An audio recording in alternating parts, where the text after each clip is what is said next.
Morning, it's the 29th of January, about 20 past 7. And there's just a fair bit of daylight, you know, even at the back end of the day. 5 o'clock, if it's a bright day, it's pretty daylight. So we're turning a corner into spring. But very, very wet. We've had a lot of rain here, and just where outside cattle are, they're poached up to buggery. There is dry areas where they can get sort of sat in the day, and they get nested down in their corral at night where it's fairly dry. But yeah, very, very wet. Decided to order our extension on our workshop. We're going, this is a 40 by 30 is what we've got, and we're having another 40 foot. We're having two 20-foot bays, so another 40 by 40 on the end of it, which will bring us to around there. And what we're going to do, we're going to take the brick building down where we put our which is our log store, move all these cabins, and we're going to put a lean-to, a general purpose lean-to, where we can put our tipping trailers, anything. We can just need more space to put stuff and try and keep a bit tidier. Because bloody hell, doing this project, we've been doing we've had a couple of days at workshop. Phil's been buggering about with machines, what we use, what just needed jobs doing at them, such as mole plough. He's got subsoiler to do today. Mole plough and the what else has he been doing?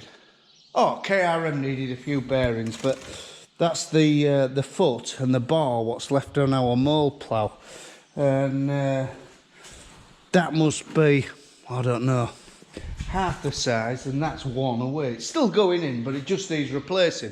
If you're mole ploughing, you might as well be doing it right. So that's to order, and he's got some points to do on his big subsoiler.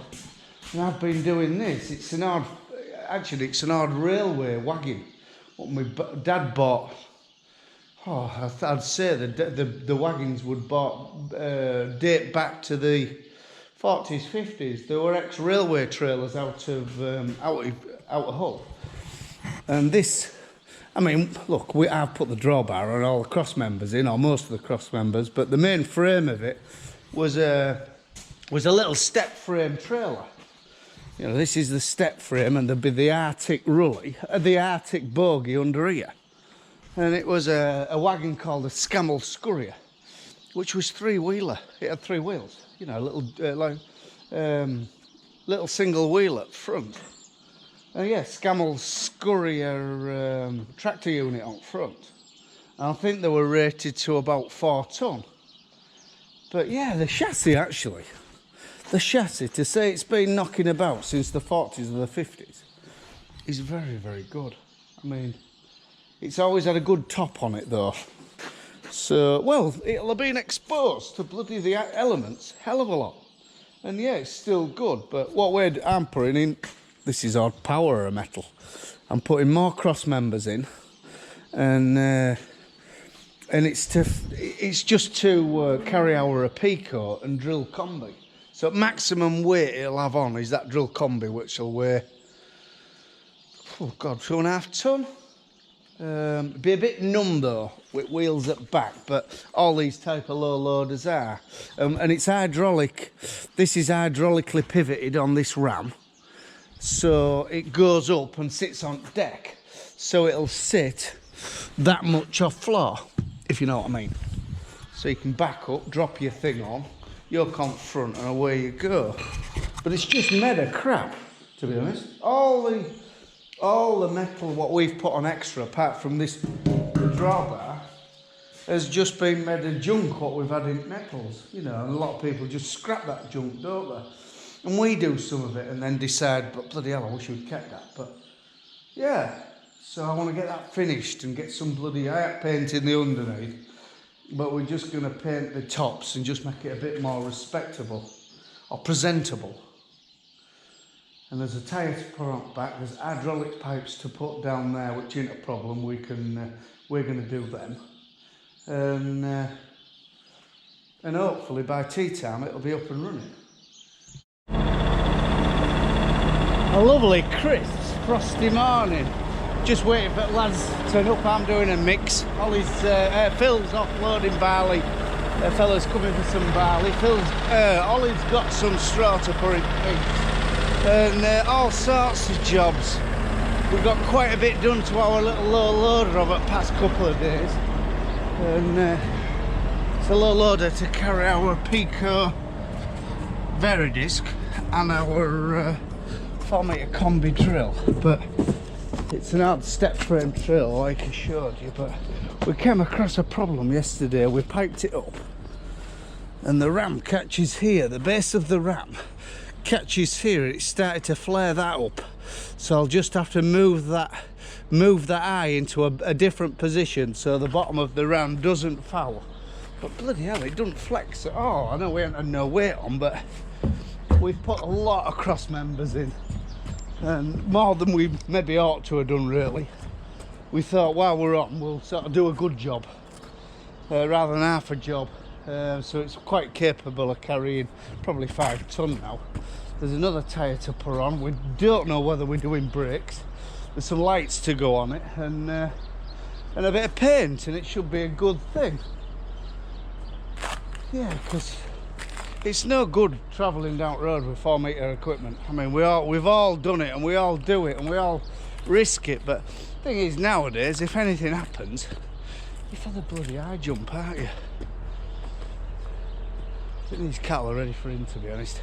We might sort of, in the next couple of days, extend the fence so they have that grass. Let them have a week or two on that grass to shave it off. And then it lets this lot sort of regenerate a bit. We might get a crop of silage off it before we desiccate it, before we put it in with spring barley, because it's Westerwold, you see. And as soon as it gets some mild weather in sort of, well, you do back end of middle of March, back end of March, it'll flare up and grow like mad, and you can really watch it grow. Right, back to my mixer. Yeah, Phil's been putting new points on, points where it's needed on here. Wings were okay, but we found that point, someone's welded that bugger on. So what we're going to do, we're going to weld another one up back of it, because by the time we've cut that off, we'll have damaged they've welded it that well that they've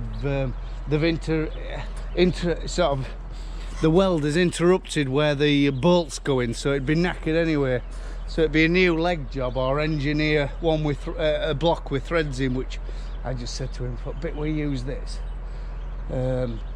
we'll just fabricate a point on it, you know. So right, back to the mixer.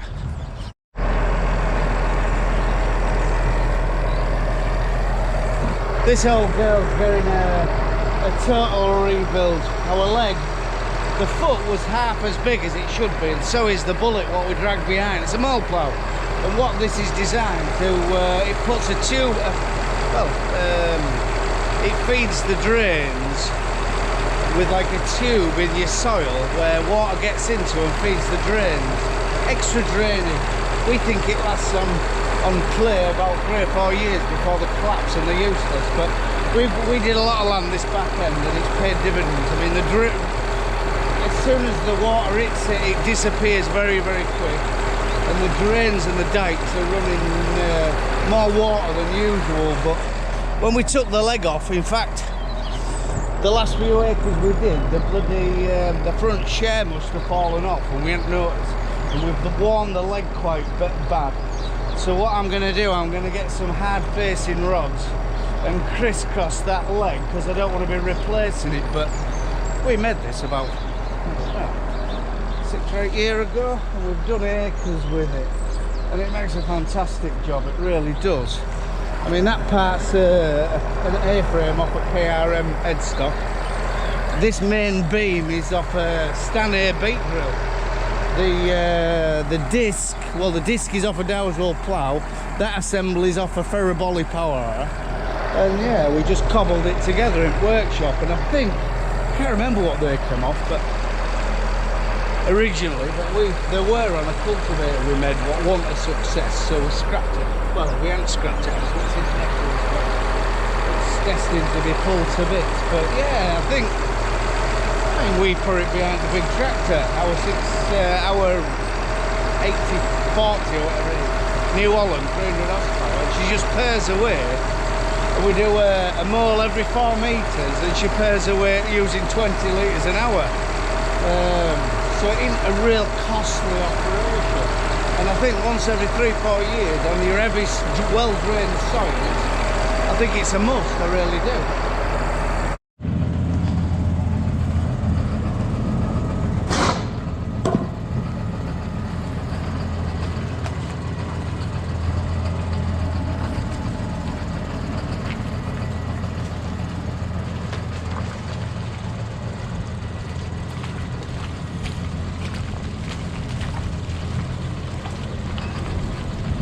It ain't going to be very good for turning, is it?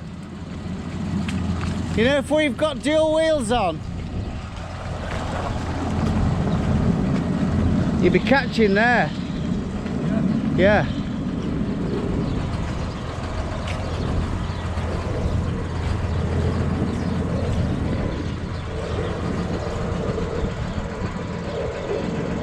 And it's numb.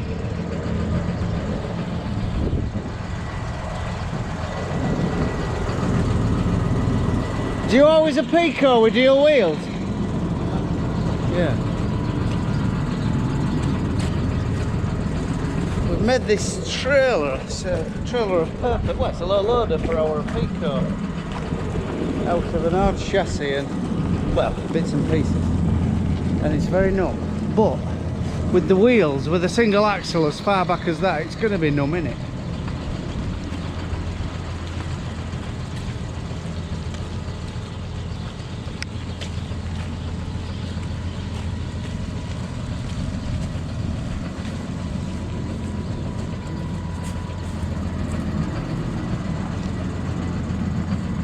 The idea is you drop it off, let it down, and then do your stuff as though you were yoking on. See, that's back's going down hydraulically on that big ram onto the deck.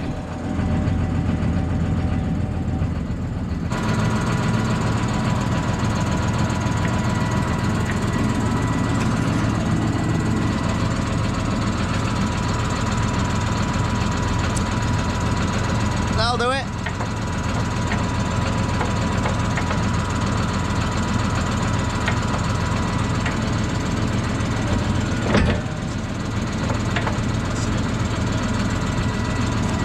The fault will be in here. They're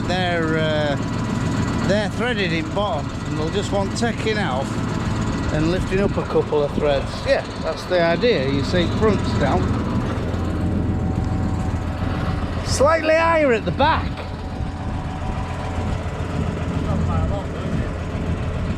Yeah, it is a bit though.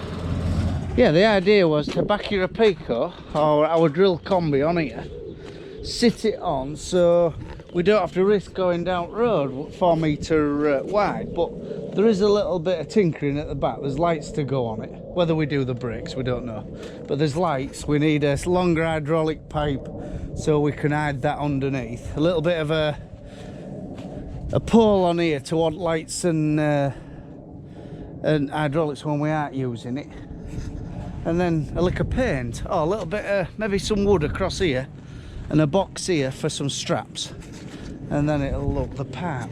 And also a safety device, like a piece of box section with a pin in or something what'll go there on the ram, but just shows the workings of it then. So yeah, and then you open your machine on, strap her on, lift your front up,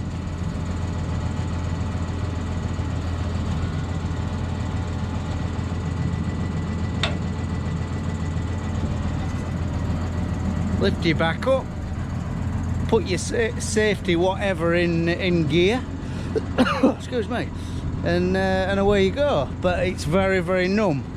Like I said, with the wheels at the back, it's going to be a bloody find a big grass verge, I would say, en route, and be very, very careful.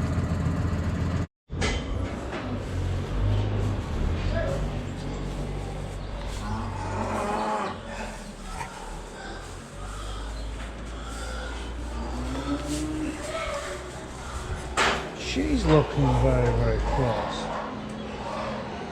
She's not imminent. I reckon weekend. The rest of them, I don't know. She's maybe altered a little bit. But the rest of them are weeks off. But this guy altered fast. Number 87.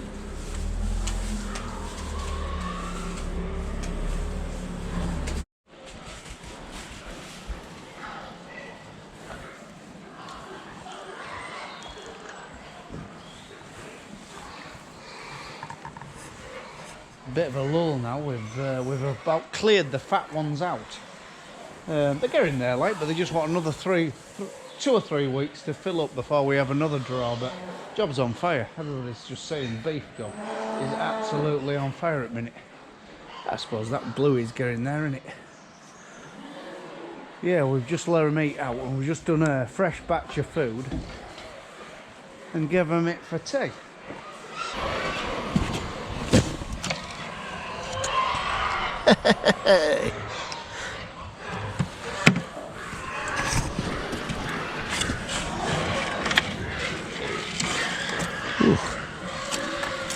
It's a big one.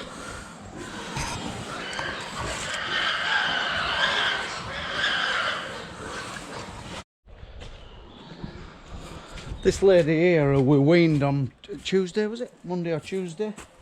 She's got some pressure on. You know, with her calf not drawing on her now, she just needs to dry out, and he seems a lot happier with himself. Does Warney.